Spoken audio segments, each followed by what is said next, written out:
essentially, I just want to give a very simple explanation of accelerationism, which is there is the ideal, no comfort or no discomfort, total comfort, no discomfort, zero, right? And then there is a maximum discomfort, no comfort, 10. That's the point at which you die, right? And this is the point at which you are most capable of living and doing whatever it is that you want to do. And then there is an inevitable amount of discomfort that is going to happen as a result of the contrast or dissonance between your lifestyle and your values, right? Wherever that may be. But then there is also a threshold, which is going to vary from person to person. And that threshold is required to be met in order for change to be possible. So let's say you have a very low tolerance for discomfort. Your threshold is like a 3. Any discomfort above that 3 is going to trigger you to make a change, and therefore that change will result in a different situation which will have less discomfort. Or let's say you're someone who has a very high level of tolerance for discomfort. Maybe you're like a 7 is your threshold. You can tolerate a lot of things that are not good for you, which is generally thought of as a very good thing, to be able to tolerate uncomfortable situations and continue to work your way through, to continue to live your life despite discomfort. This is considered to be a good thing. But it can also be a very bad thing, because that means you can put up with all kinds of crap that you should not be putting up with.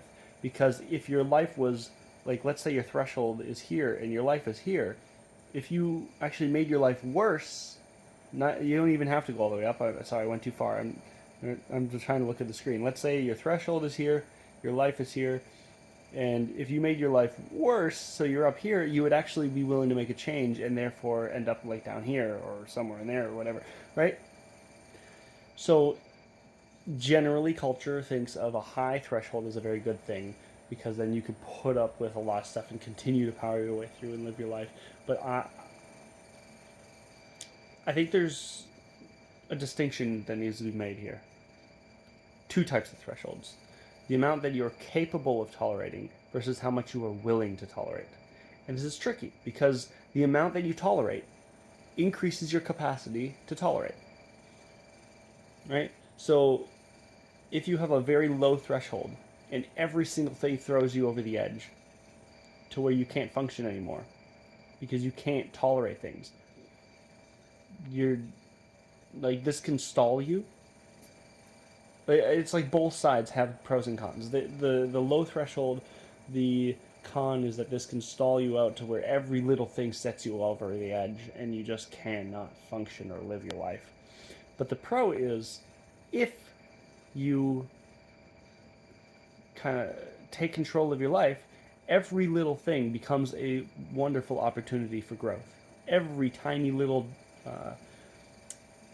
thing that you don't like, discomfort, becomes an opportunity for you to make a change and to make your life better and better and better all the time. That can be a little bit exhausting, but it can also, it depends on what type of exhaustion you're willing to put up with, because it can also be extremely exhausting to have a very high threshold and put up with all kinds of crap that you shouldn't be putting up with. The pros and cons of the high threshold is, the cons are, like I just said, you put up with all kinds of stuff that you should not be dealing with, right?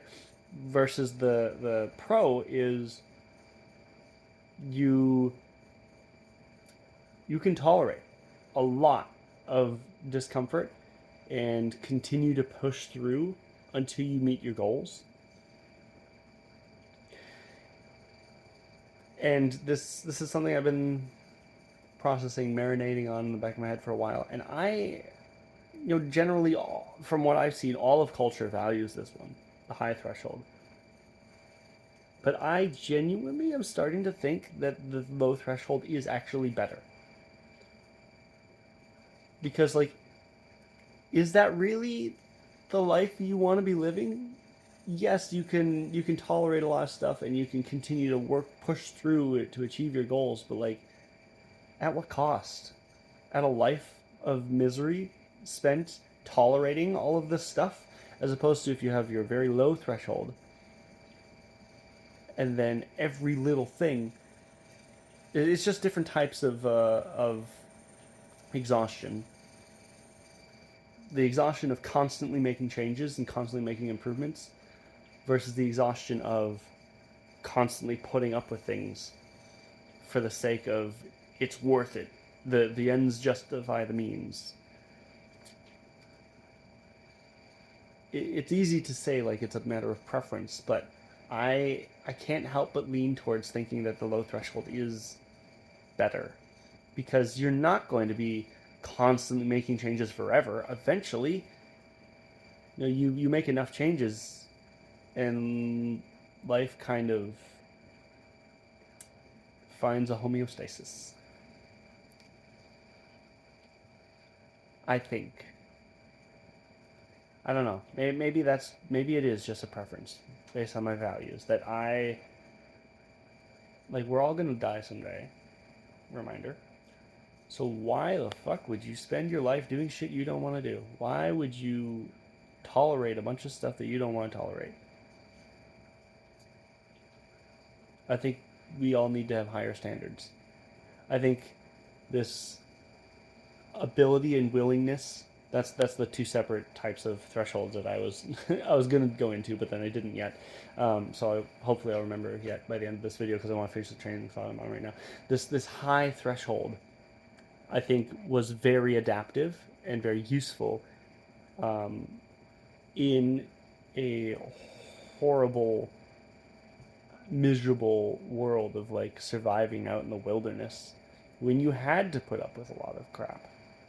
You had to put up with like being gross and greasy and dirty and under constant threat of being eaten alive and malnourished, trying to find food. You had to put up with a lot, and so I think that makes sense that that was um,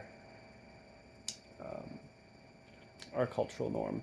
But we have advanced our civilization to the point where that is no longer necessary, where we can all, through cooperation, we have built a world in which we don't have to put up with a bunch of crap.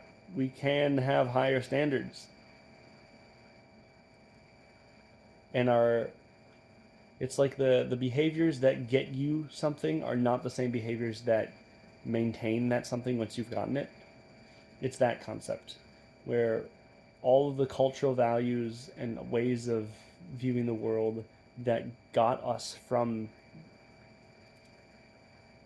a bunch of monkeys living in the woods, supposedly, to